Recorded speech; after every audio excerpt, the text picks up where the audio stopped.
spontan menjawab tidak bisa. Karena apa? Beberapa alasan. Ya. Yang pertama, kan beliau perlu mempelajari dulu ya isi dari statement itu, isi dari usulan-usulan itu. Dipelajari satu persatu karena itu masalah-masalah yang tidak ringan ya, masalah yang sangat fundamental ya. Lalu beliau juga kita lihat bahwa presiden walaupun sebagai kepala negara, kepala pemerintahan ya, juga panglima tertinggi TNI, istilahnya ya, mempunyai kekuasaan yang tak terbatas ya. Artinya kekuasaan beliau, kewenangan dia terbatas juga. Ya. Dalam negara yang kita menganut rias politika, ada pemisahan antara ya, eksekutif, legislatif, dan yudikatif. Tidak bisa saling mencampuri di situ. Maka usulan-usulan yang ya, bukan bidangnya presiden, bukan domain presiden, tentu ya presiden tidak akan ya menjawab atau merespon itu. Ya. Nah, lalu yang ketiga, kebijakan presiden atau keputusan presiden atau arahan presiden ya tidak semata-mata ya, muncul dari satu sumber. Ya. Presiden mendengarkan, tapi tidak hanya satu sumber kemudian presiden mengambil keputusan, mengambil kebijakan. Harus banyak sumber-sumber lain yang beliau dengarkan.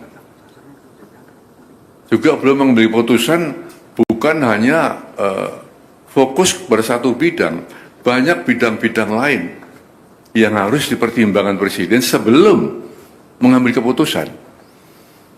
Nah, dengan demikian maka kalau ada anggapan bahwa presiden tidak merespon, bukan seperti itu ya. Presiden ya telah menjelaskan seperti itu.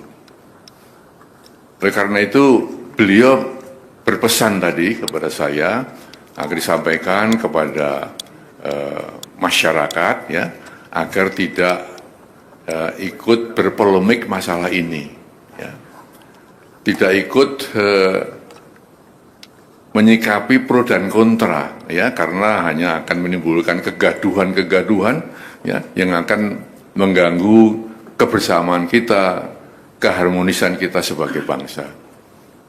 Nah, itulah ya kira-kira yang bisa saya sampaikan ya, sehingga dengan demikian maka kita mengharapkan bahwa saatnya nanti ya tentu ada penjelasan resmi ya yang bisa mendinginkan suasana. Kita sedang menghadapi ya banyak masalah ya, tentunya yang kita harapkan adalah satu ketenteraman di masyarakat, keharmonisan, kebersamaan untuk menghadapi hal-hal yang benar-benar dihadapi negeri ini. Itu saya kira saya sampaikan itu ya. Terima kasih.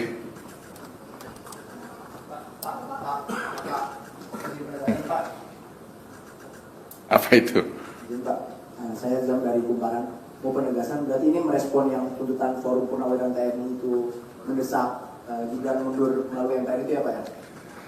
Iya, kan ada kan 8 poin itu. Ya, sekarang sudah beredar di medsos ya. Sudah ada banyak komentar yang muncul. Maka inilah ya sikap presiden ya. Bukan mengacuhkan ya, tapi tetap menghargai ya. Karena kita paham bahwa perbedaan itu ada yang pro, ada yang kontra. Perbedaan di masyarakat itu wajar-wajar saja.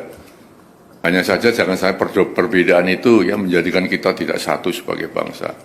Perbedaan itu jangan sampai mengeruhkan suasana pada saat kita sedang menghadapi banyak-banyak tantangan. Saya kira itu pesan presiden ya.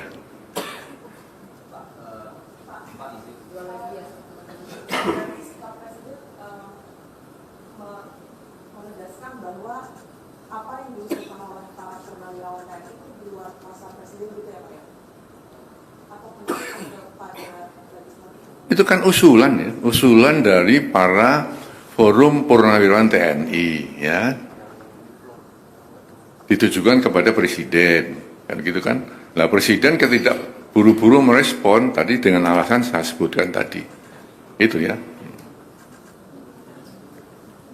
Apalagi silakan.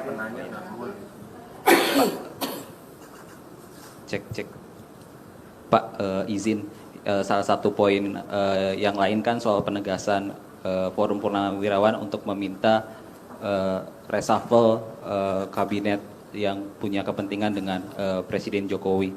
Nah, itu bagaimana Pak? Apakah akan direshuffle juga atau bagaimana? Lalu apakah ada rencana Pak Prabowo untuk memanggil tokoh-tokoh dalam Forum Purnawirawan itu?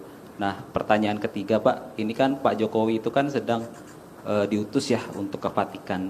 Nah, itu sebetulnya untuk diutus ke pemakaman Paus Franciscus di Vatikan. Nah, ini sebenarnya alasannya apa sih Pak? Pak Prabowo mengutus Pak Jokowi. Apakah itu juga berkaitan dengan isu soal yang diungkapkan oleh Forum Purnawirawan itu? Terima kasih Pak. Pertanyaan ketiga di luar konteks ya. Pertanyaan pertama dan kedua sudah terjawab bahwa Presiden mendengarkan, ya, tapi tidak serta-merta harus menjawab itu. Alasannya apa? Sudah saya sampaikan, ya. Baik. Ya. Terima kasih. Saya kira itu aja ya. Terima kasih Pak.